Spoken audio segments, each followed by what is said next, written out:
Hi guys, I'm Tamara, the Food Director at Woolworths Fresh Magazine, and today I'm going to give you my secret recipe to make the best chocolate chip oat cookies.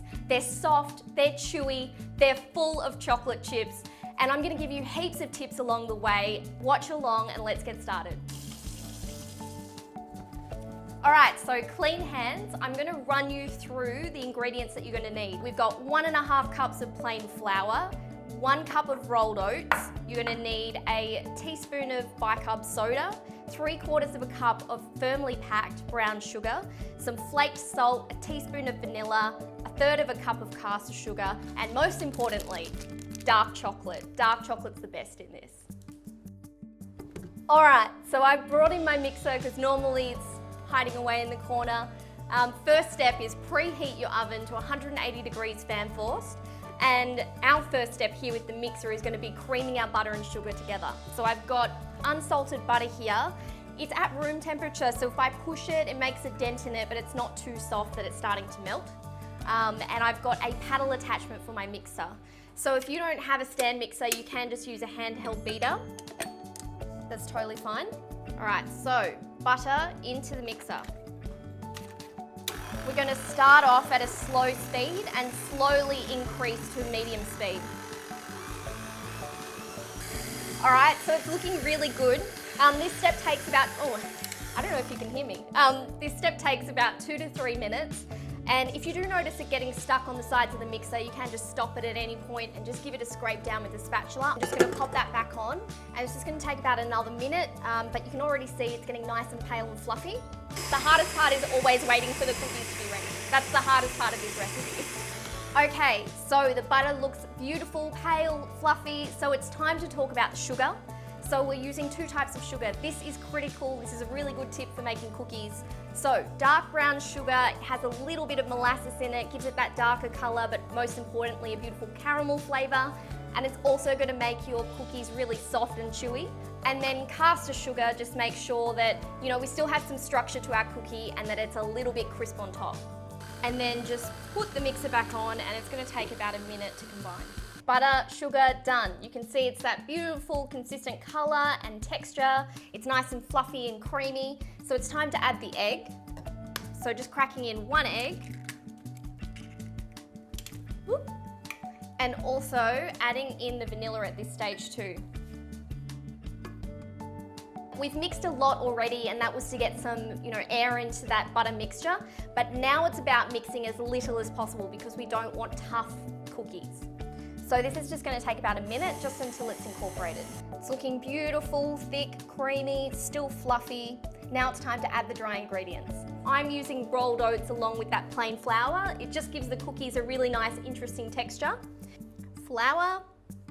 Also a teaspoon of bicarb soda in this just gives your cookies a little bit of lift, a little bit of rise in the oven. Make sure they're not flat and dense.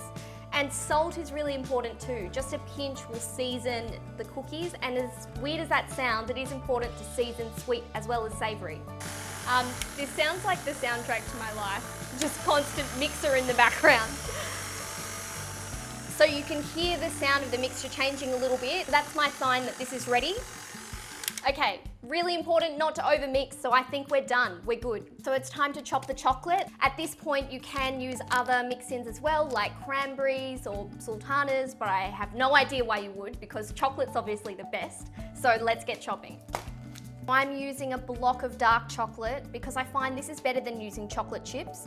When you roughly chop this, it means that you can get some really big chunks, which are going to be beautiful pools of chocolate in the cookies, and also some little bits as well, which are going to be flecked throughout. So this gives you the ultimate cookie in my opinion. Okay, time to add in the chocolate. I feel like there's no neat way to do that. Okay, so really, really low speed. It's just to incorporate the chocolate. Now just cover this and put it in the fridge for about 10-15 minutes. It means that some of that moisture is going to be absorbed through the cookie dough. It's going to give us a better textured cookie. It's not going to spread so much in the oven. And then we'll be back to bake them. This is actually another little tip. This is actually an ice cream scoop, but it is perfect for scooping cookie dough. So all you're going to do is just scoop that cookie dough, roll it into a ball, just to smooth that surface. Look at that big chunk of chocolate in there. That's gonna be delicious when we bake this. So just flatten it down just a little bit. Working with chilled dough is actually really good because the heat of your hands can melt the butter, but because we've chilled it first, not a problem. So we also want to just allow for some spreading of the cookies in the oven, so don't place them too close together. All right, so first tray is done. I'm gonna put them into the oven while I roll the rest. This is gonna take about 9 or 10 minutes. We wanna make sure they're still a little bit underbaked so they're beautiful, soft and chewy when they come out. So at this stage, you can freeze them as these shaped cookies. Put them into a little Ziploc bag, and then you've got cookies on demand whenever you want them. Just pop them into the oven. They'll take about 2 to 3 extra minutes on top of that normal cooking time. Cookies are ready. Okay, so bring them out of the oven. They're gonna look like they're still a little bit underbaked at this stage, but that is actually perfect. That means they cook perfectly. They will harden as they cool. I'm gonna, while they're hot, just sprinkle them with a little extra flaked salt. Oh my gosh, guys, I have never been so excited for something to come out of the oven, I can tell you. This is the best chocolate chip oat cookie you will try. They've just cooled down, but still warm enough that they're beautiful and gooey inside. Check this out. Yum. Yum. For more great recipe inspiration, check out your latest copy of Woolworths Fresh magazine.